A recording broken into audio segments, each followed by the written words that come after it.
Hi, I'm Tom with PDS Equipment, and we're going to change out an ink filter on a Mimaki UJF-6042MKII, UJF-3042MKII, or UJF-6042MKII or 3042MKII.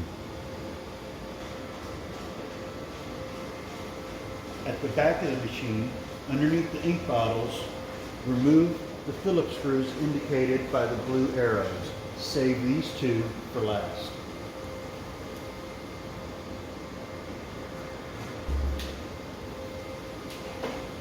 With all the lower screws removed, including the two hiding underneath here, you can loosen these two. You will notice I never loosen these three screws between these panels. We're going to remove them as a pair. Hold the panel. Remove the last two. And now we can bring it away from the machine.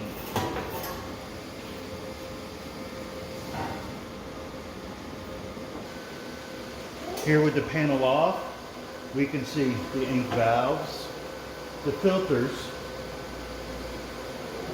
the coolant tank, the coolant pump, and these are the circulation pumps for your white channels. To do this change, I recommend you have the alpha wipes, a set of hemostats, where you have protected the jaws. We're going to use these to clamp an ink line. I strongly recommend you have a couple of these seals in case you need to replace them, and you're going to want some metal tape to cover the filter once you're done purging it. A close-up of the filter. Make sure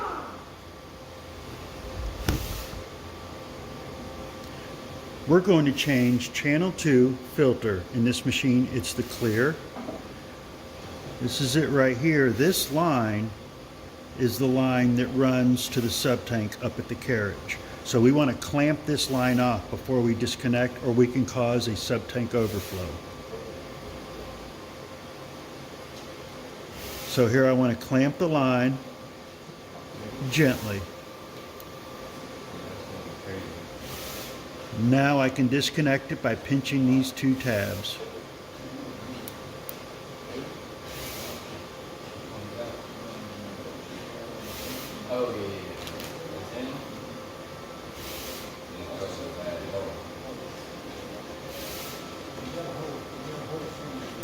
To remove the filter, push on the two tabs on this side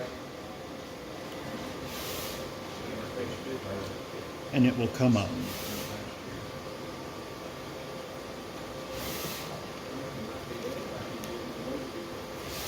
Now we can disconnect the front.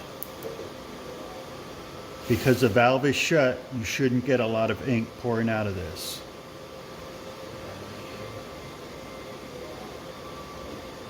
Out with the old.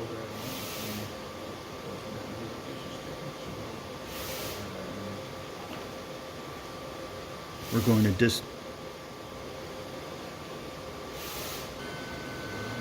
This old seal looks a little swollen, so I'm going to replace it. On these seals, you will see that there's a squared off side. Get this to focus.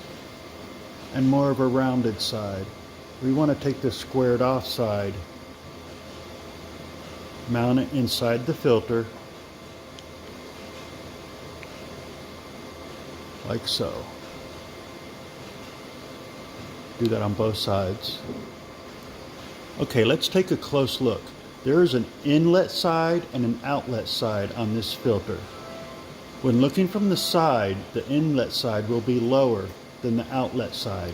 This is going to allow any air that makes it into the filter to be purged out of the outlet side. We're going to install the inlet side first.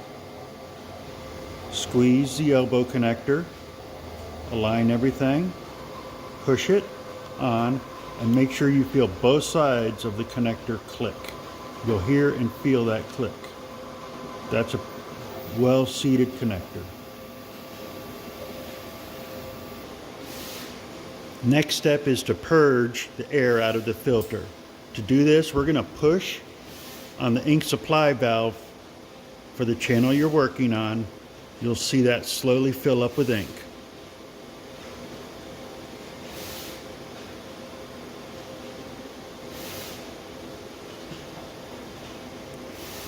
Be easier to see if I chose a channel with color in it. But you can see it filling up. Continue this till it's all the way to the top. When almost all the air is out, you can let go of the valve. And now we're ready to let go because it's full. I'm going to reseat the filter onto its mount.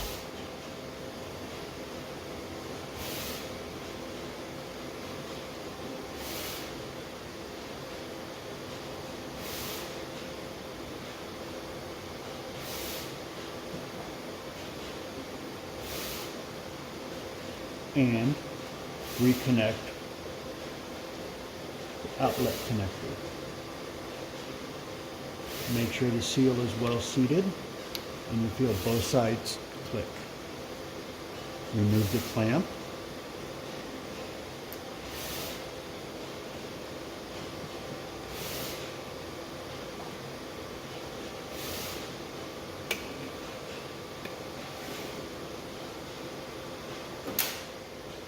And now you're ready to test.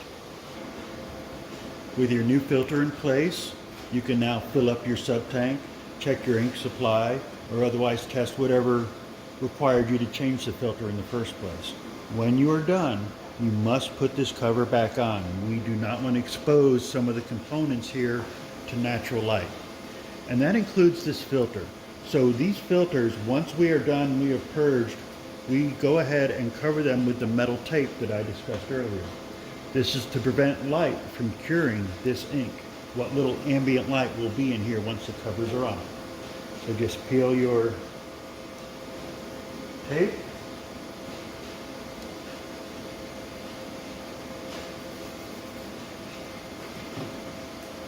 Cover the window.